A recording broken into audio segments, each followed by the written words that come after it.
Welcome to Vlogmas Day 20.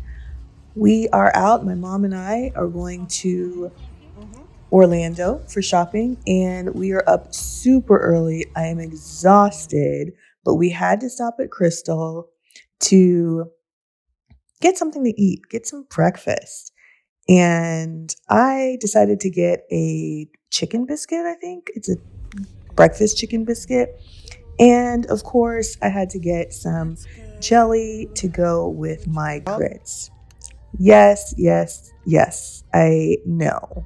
But I am a sweet grits eater and I love jelly in my grits. That's how my dad taught me to eat them.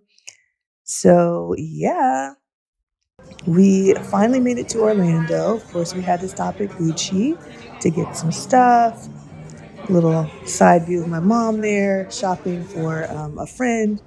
And then I saw these cute tennis shoes and I love them, love them.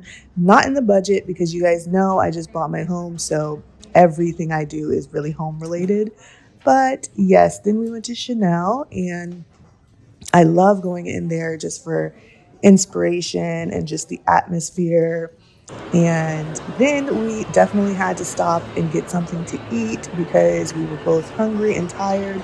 The trip lasted about 12 hours and then we returned home afterwards. Love you. See you tomorrow. Bye.